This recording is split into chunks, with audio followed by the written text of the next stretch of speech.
Geek Therapy Radio. Welcome to Geek Therapy Radio. I am your mental curator, Johnny Hemberger, mental curator, showing you around the museum of our mind. We all have different interests and different hobbies and different passions. So, of course, on Geek Therapy Radio, I might talk about a scientific development. I talked about the Stratolaunch airplane that's only flown once so far, but has the potential to change the hypersonic commercial aviation community or business for the better. There's a little sidetrack here, actually. Right out the gate on Geek Therapy Radio with something controversial to rant about. We need to stop bailing out airlines. Can we please stop continually bailing out the airline industry? But Johnny, lots of people... I understand. I get it. Has your air travel experience gotten better ever over the past 20, 30, 40, 50 years of flying? Or has it just been getting consistently worse and worse and worse, and more sardine cans, and you're packed in there like sardines, and the air's recirculated and terrible? And, well, I guess the air circulation can't be really blamed on the airline so much, but the money grab, the travel experience is just getting worse and worse and worse. It's a price we pay for cheaper tickets and, all the dynamics that go into running an airline. We get it. But do we need to keep continually bailing out the airlines? And I say that with the best intentions. And what spurred this was the supersonic air travel that the Stratolaunch, the world's largest airplane, can take a supersonic prototype up 40,000 feet, launch it 40,000 feet. It's just a lot quieter. It bothers way less people, while engineers work on making sonic booms less loud and less intrusive. So you can have supersonic flight from Los Angeles to New York City in an hour and a half, or way less than that, 30 minutes, something like that. We can advance hypersonic flight, supersonic flight. So if we keep bailing out the airline industry, keep bailing out airlines, what is the incentive to improve? What is the incentive to improve the service to you, the customer, listening right now with your own, most likely, multiple horror stories of times that you've had to use an airline to travel? Yes, it got you there way faster than driving or taking the bus or the train, but you had to saw your own legs off below the knee to make the flight. Was it worth it? Was all that worth it to you? All the pain and suffering and spreading diseases to each other? If you don't bail out the airlines, it kind of forces, when you know that you can fail, when you know that there's no safety. Now, here's a good airplane sort of metaphor for it. A pilot will fly better and take more precautions and be better at flying when he knows the airplane doesn't have a parachute. Yes, there are some small airplanes now with parachutes. Versus when you have a parachute, if an airline knows, hey, if we F things up so bad continually for decades, we'll just get a few $1 billion from the government and we'll be right as rain. No. Without that incentive, without that safety net, without that parachute, the airline companies would only have to make things better. They would only have to earn your business more. Right now, we fly because we have to fly. We have to be somewhere in a certain amount of time. It's just the fastest way to do it. And the airlines have us by our carry-on, if you know what I mean. They know it. They stand there. The CEOs of airline companies are just sitting there rubbing their chest. Don't get me wrong here. They've got a finger or two on the nipple, and they're just, what's that? Tell me how bad it is. Tell me how bad your flight was. Ooh, yeah, tell me. I love hearing how horrible it was because I know you don't have another choice. South Park did an episode about that, about big telecom companies and internet and cable providers. Oh, they're the only game in town. So, tell me what your problem is. Oh, yeah, tell me.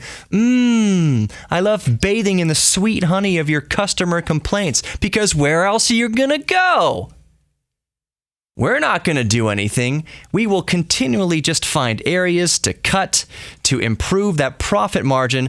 Anything to improve the profits other than provide you with a good experience you're willing to pay for. anything but improve the service. Maybe if the airlines knew they weren't going to get bailouts, maybe maybe Boeing's already doing this and other aircraft manufacturers are doing this. I'm not talking about the aircraft manufacturers necessarily, but maybe companies like United or Delta, is that even still around? Continental, am I dating myself? Have they all merged into one giant airline? Is that part of the problem? Is that there's not enough airlines anymore? It's all a monopoly? Not really. Maybe, Lufthansa, maybe British Airways and Air France and all of them would further invest money into supersonic travel. Maybe they'd see that not the writing on the wall necessarily, but hey, if we can improve service, if we help fund or help push forward supersonic travel, maybe once it becomes viable and Boeing can make a new plane capable of supersonic flight, maybe it doesn't have to cost $10,000 a ticket like the Concorde did. Maybe it doesn't have to be as destructive, to the environment as Concorde was, even though that's kind of misnomer because how many Concordes are actually flying to have any real measurable impact on the environment, but I digress. Maybe there'd be an incentive if airlines knew they weren't going to get constant bailouts to make the service better. Maybe there'd be an incentive to invest in supersonic flight because supersonic flight would attract customers and business like no other. Could you imagine if United Airlines was the first airline to offer supersonic travel from Los Angeles to New York and you could be there within 30 minutes? You wouldn't have to offer the cheapest airfares ever because there is a value incentive in getting from Los Angeles to New York on a lunch break. Does that kind of make sense what I'm saying? I think I'm going to reserve my broadcast because I do have the podcast, the Geek Therapy Radio podcast throughout the week, but I think I'm going to reserve the broadcasts for my more ranty subjects. So just prepare yourselves. The broadcast might have more rants. I might get on the government a little bit more in these broadcasts, only when it applies, not in a political left or right kind of way, but when the FAA, for instance, wants to infringe on our rights as RC aircraft hobbyists or drone hobbyists. Uncle Sam wants to step in constantly and tell us what we can't do with aircraft under 5 pounds. Screw you. Get out of my backyard. Get off my lawn. Who are you to say that because it weighs over a pound now, I have to register it and have it operating on GPS on a cellular network all the time? I've talked the entire show about that before. And I'm coming up on a break here. Out the gate with it. More Geek Therapy Radio coming up. I'm your mental curator, Johnny Hemberger. Don't go anywhere. Preach, Bill Withers. Preach.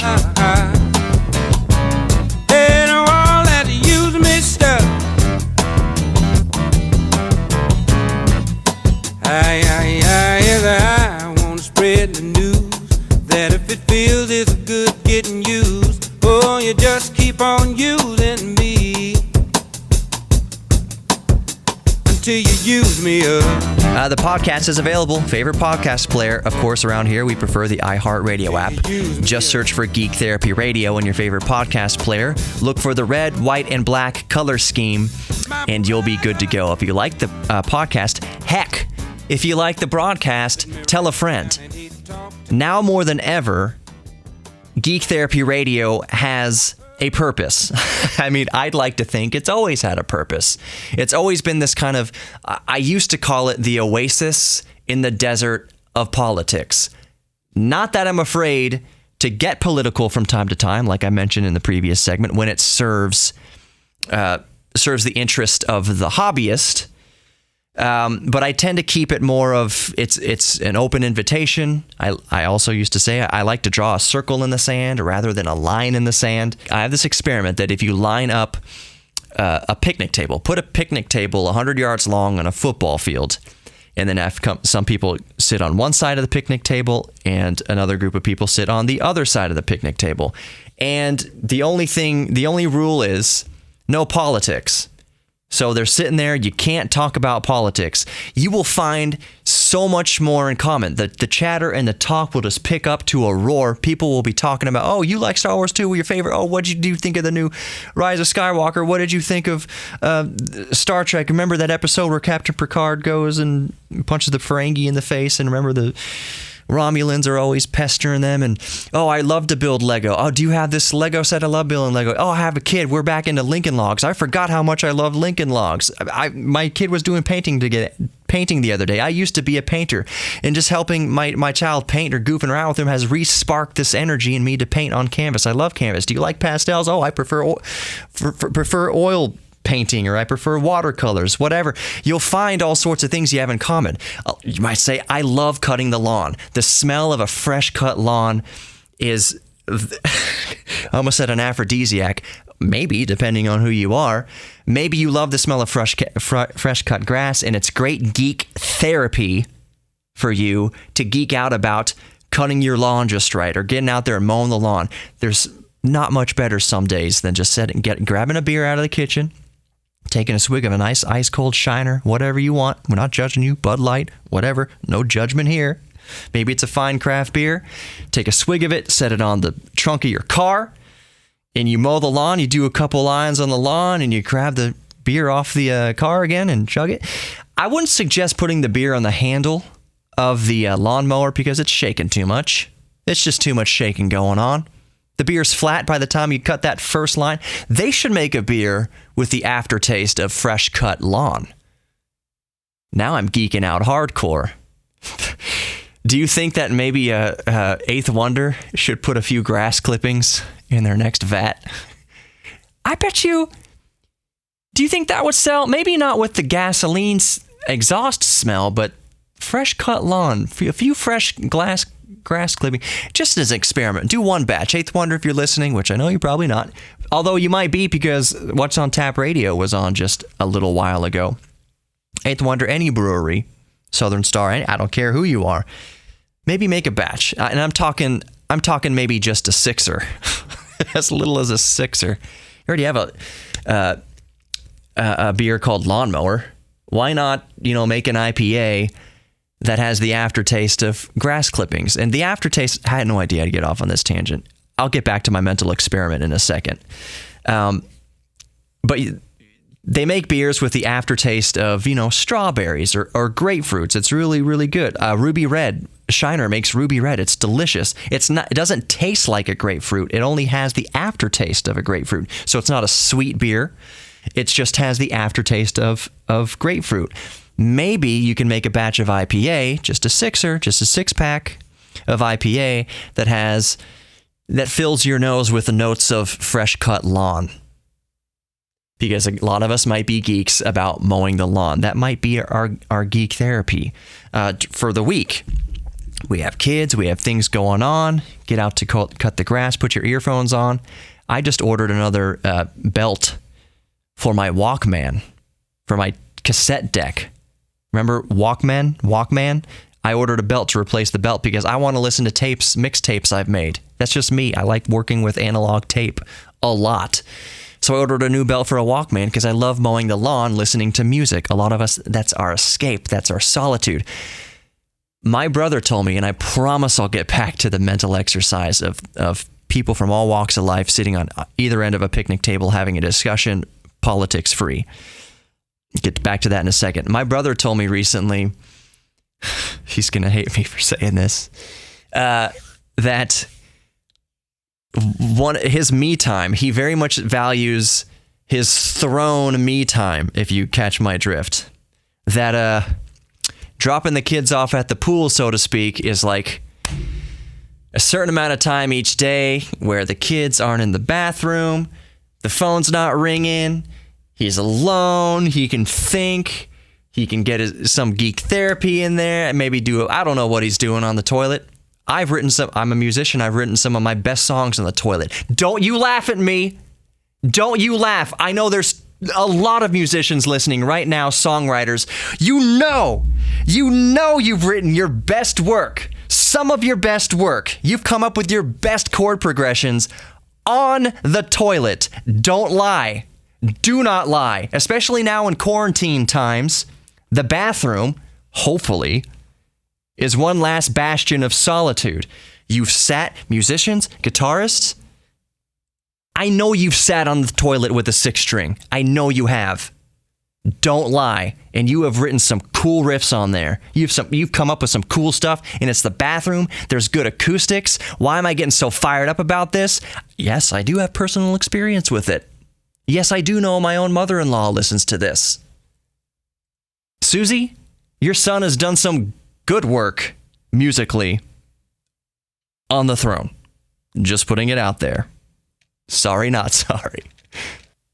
So before I put my foot in my mouth even further, I think we'll go back to that thought exercise, that experiment. So, okay, you have the most diverse group of people sitting on either side of a 100-yard long picnic table. The only rule was you can't talk about politics. So they're talking about favorite hobbies. They're inspiring others to get into that hobby. Oh, that hobby sounds cool. I'll get into hobby. You know, I never thought about knitting that way. Maybe I'll start to knit. You know, I never thought about woodworking that way. I've got a table saw in my garage that's just collecting dust. I need to fire that thing up again.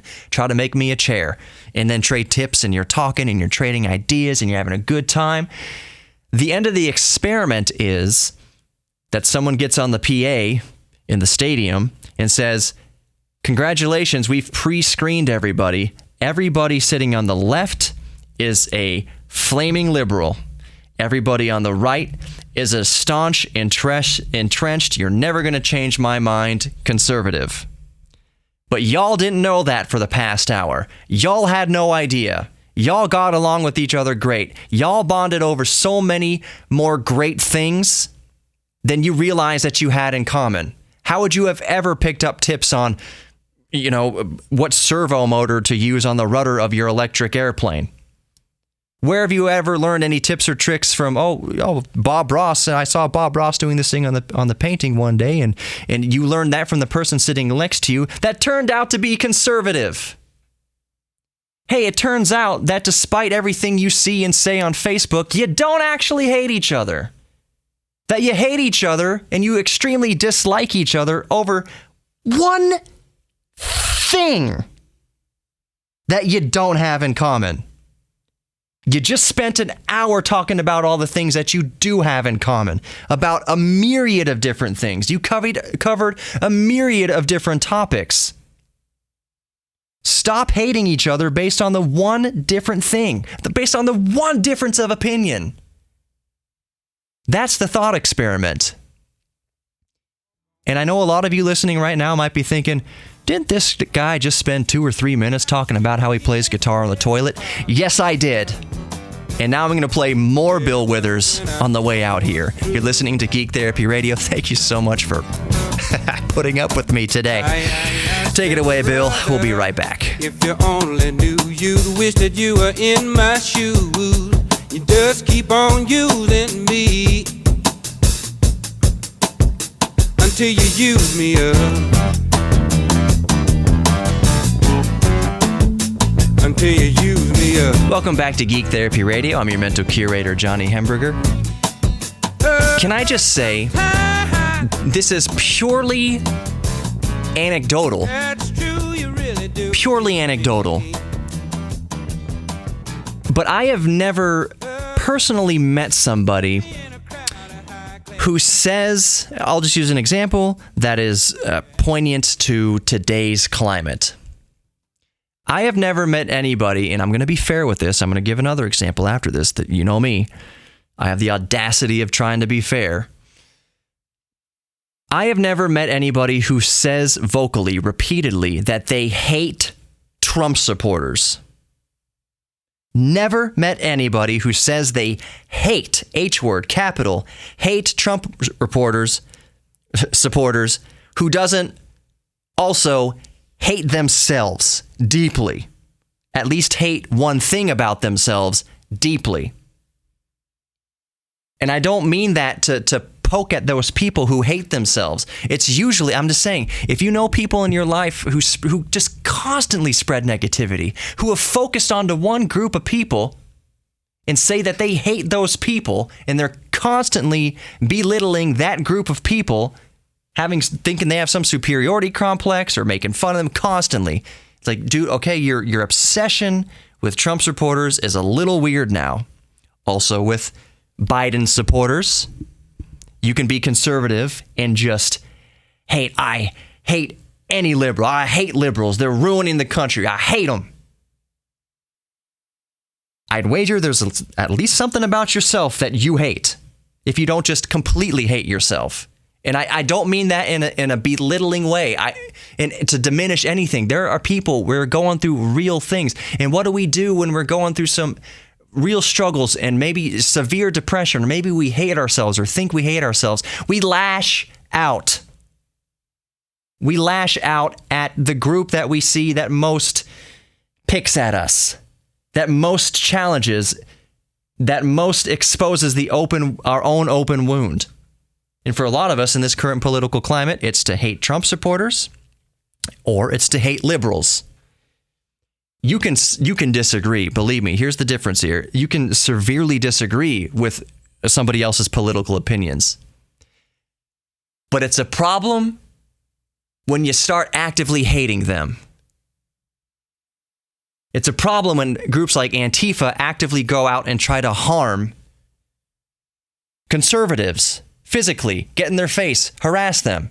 Same thing with conservatives. It's wrong. It's crossing a line when you start going to liberal rallies and start hurling insults or worse, or threatening harm on somebody else because they're liberal. That exposes more about you than it does about them. Big time. Big time.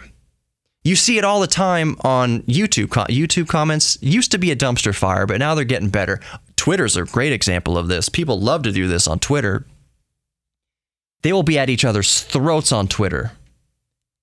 Constant negativity. The only thing they ever post on Twitter is something negative, is something vile, is something revolting, it's something hateful.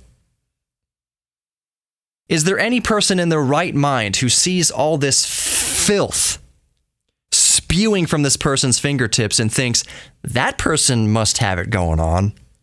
That person must have their life under control. That person must have a ton of self-confidence. Nope. Level-headed people see that kind of smut in mud flinging, in crap, in scat, in the S word, and whatever, and think, whoa, I hope that person gets help, because there's a difference between that person and somebody who merely disagrees. I can have a discussion with anybody on any side of the political aisle and be perfectly fine with a difference of opinion. There's no way. See, the thing is, even if you're liberal or even if you're conservative talking to another conservative, or a liberal talking to another liberal, there is no way on this earth, on God's green earth, that you're going to agree on everything. And if your first emotion at disagreement is, I hate this person now, they disagree, they're wrong, I know the right way. God himself came down to me yesterday and said, this is the right way, do it like this. He told, and I just mean in a specific issue. So I don't mean, the way you live your life or your religious beliefs. I have my own religious beliefs. I believe in God 100%. I have my own relationship with God. I know that's foreign to a lot of people. Some people might think that's a bunch of hooey. Fine. I don't hate you for thinking that. There's a good example. I have a lot of atheist friends, actually. I saw a church sign recently that said God prefers friendly atheists over hateful Christians. Bingo. That is 100% true. That has to be true. Well, does it have to be true? It's just my opinion that it's true. There's a lot of really good, kind atheists who do so much good in this world and spread so much joy and happiness and love in this planet. And then there are Christians, some Christians, who do nothing but spread hatred.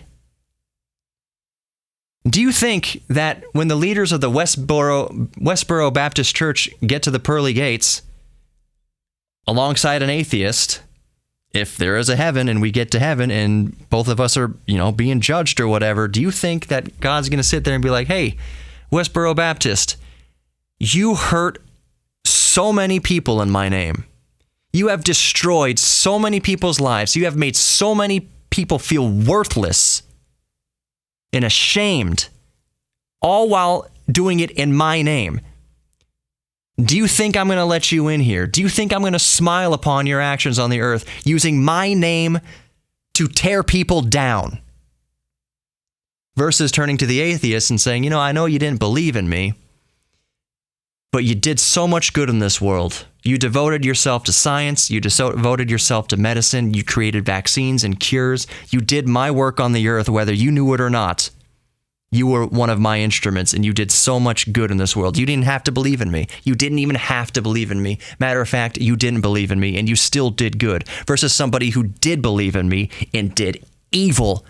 From the first moment they set foot on this earth to their last dying day, they committed evil in my name. You committed good not using my name. You didn't even believe in me. This person used my name to commit evil. Child molesters. Priest touching kids.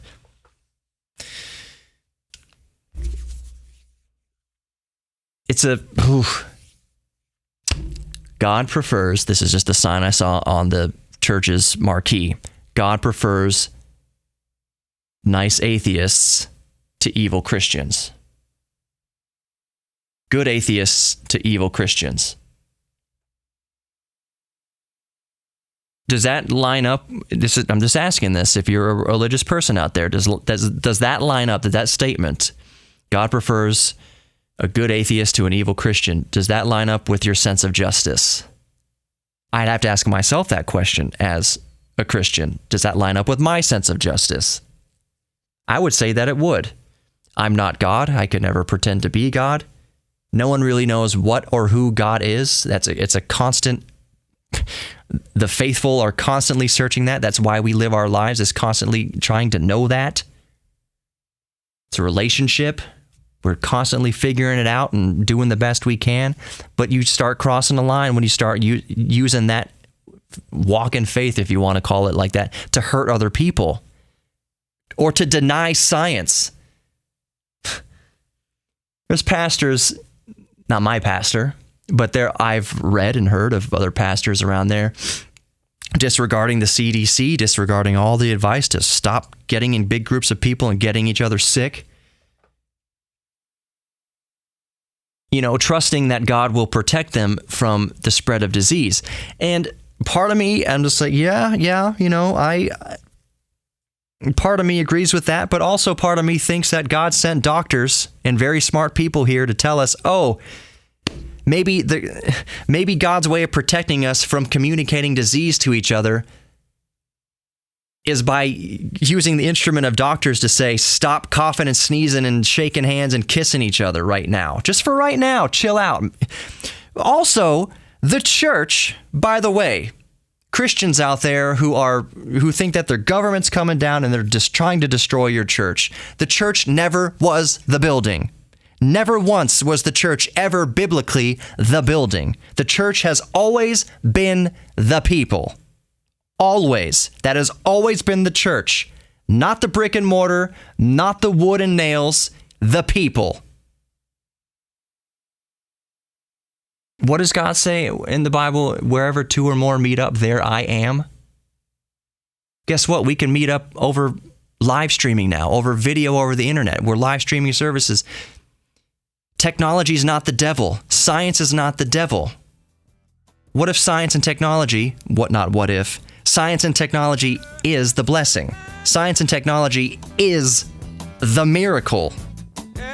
What if I told you that my personal belief is that science and technology was God at work? Using our big, beautiful pink brains we're endowed with to cure and help each other and not tear each other down. What the heck was I talking about at the beginning of this segment? I forget. Airplanes or something? More Geek Therapy Radio coming up. Don't go anywhere. We're being spicy today. Baby, when you love me, I can't get enough. Welcome back to Geek Therapy Radio.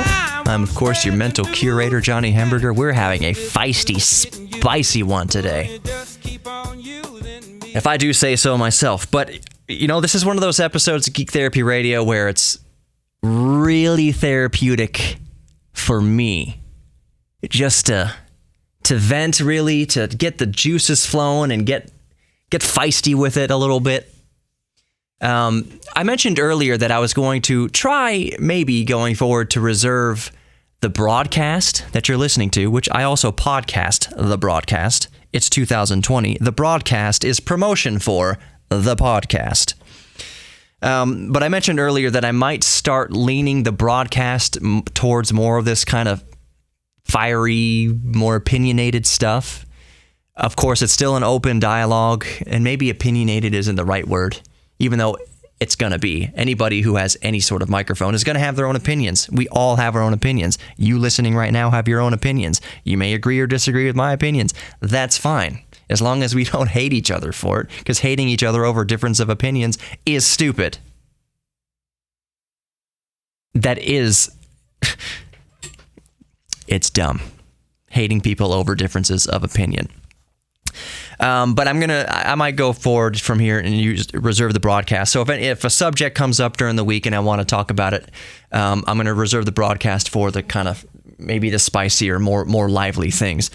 Not that I won't get spicy or saucy in the podcast. I can, and I often do. All I'm saying is the podcast is where it's going to be the more nitty-gritty geek stuff. We're all geeks about something, so maybe the podcast is where I'll reserve the more technically geeky stuff, if you know what I mean. Where we might do a more of a deep dive into specific geek subjects. You know, what settings to set your brushless DC servo motors to and whatever. I'm just talking out my butt right now because I got nothing specific in mind. Maybe you are a train hobbyist, a train enthusiast. Maybe we'll talk about the specific different sounds and what causes the different sounds in train engines as they drive by your neighborhood, as they drive by the crossroad tracks. People, oh, that's a General Electric, whatever. Oh, that's a Mercedes. Does Mercedes even make train engines? I don't know. See, that's what I'm talking about. We might get to the nitty-gritty of things like that more so in the podcast. When you get nitty-gritty with subjects and with our geek things, it doesn't help to have very strict, hard-timed segments like you have on a radio broadcast. My radio broadcast and most shows on this network or on this station are 8 minutes, 10 minutes, 11 minutes, 10 minutes. 8-minute first segment, 10-minute second, 11 third, 10-minute fourth segment. We're in the fourth segment now. It's 10 minutes. So 10-minute segment, I've already chewed up 3 minutes here. It's not conducive to doing a deep dive on a specific geek topic.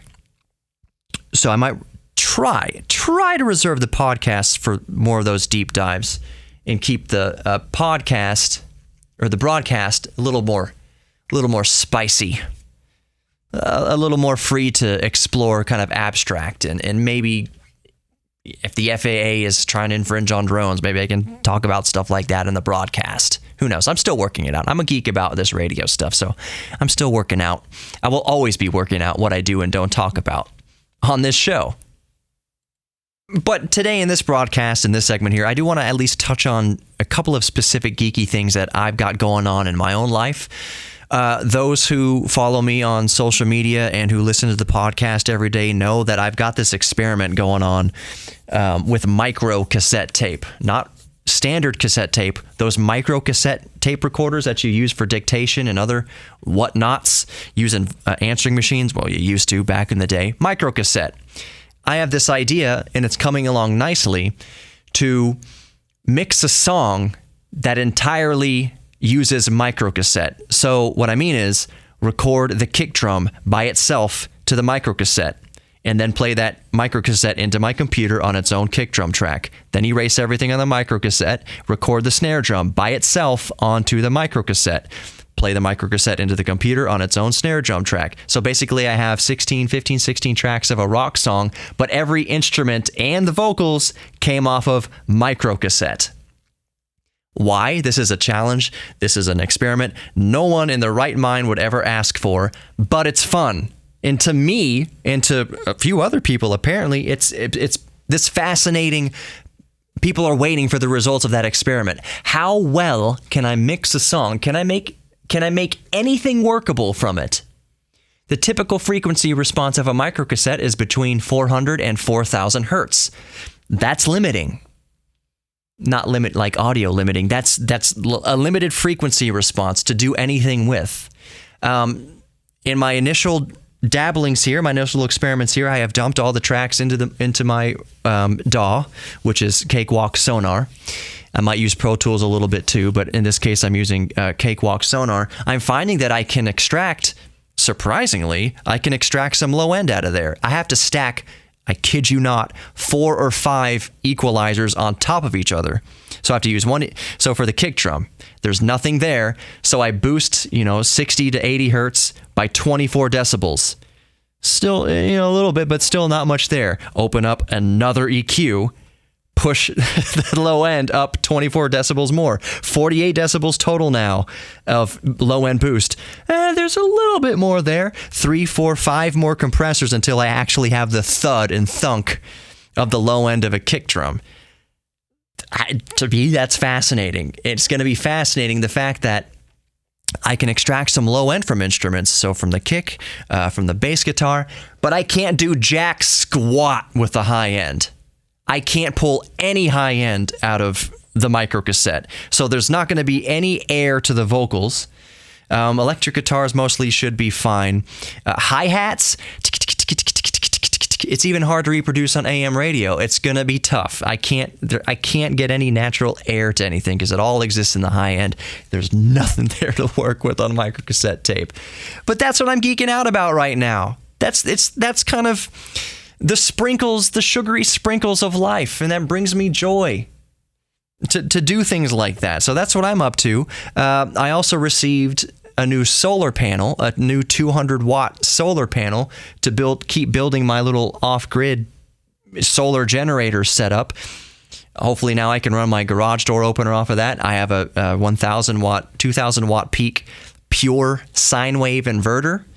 The idea is that if everything hits the fan and you can't even get gasoline, I'm not a prepper, so to speak, but I'd rather have it and not need it than need it and not have it, if you know what I mean, that I can still run my refrigerator, and a 2,000-watt peak pure sine wave inverter can more than run a refrigerator. I've done my kilowatt tests. I have a kilowatt adapter that I put in the wall, and I see when the compressor kicks on the refrigerator, at most, it pulls under just a brief moment, it pulls a little bit under 900 watts. Then it settles into there around 150 watts or so. So I can run my fridge off it, keep my food cold, keep my ice. I can also heat up coffee with it. I can also run an air conditioner, a window unit air conditioner that pulls about 500 watts. I can run that off the setup. I've got a couple lead acid batteries as the battery bank that constantly stay charged. And you might ask yourself, well, why not get a gas generator? Well, I have 3 gas generators. Since I have that 1,000-watt pure sine wave inverter, the DeLorean is a gas generator. My wife's car is a gas generator. My daily driver is a gas generator. I know that little 4-cylinder generators or 1-cylinder generators are more efficient. I got it. But in an emergency situation where I need more power, I've got three generators. Your car is a gas generator. It's just not as efficient as a little, 2 horsepower, 1,500 watt, whatever. But I'm good. They can't kill the sun. The sun will always be there. Even if it's cloudy, you're still harvesting electricity. So I'm excited about that. Excited about my microcassette experiment and my new solar panels. Take care, everybody. Know that we're all geeks about something. Embrace your geek thing. You are worthy of love, both giving and receiving love. Are you listening to me? You are worthy of love, both giving and receiving love. And you are also worthy of your own self-confidence and self-worth. And one way I think that we are able to do that, get some self-confidence, is by embracing our geek thing through a little bit of geek therapy. Try to fit in some geek therapy each day. Make sure to support your local small businesses when and if you can, please.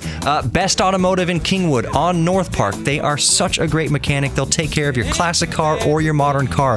Support local business. Support local business. And I'll see you next week.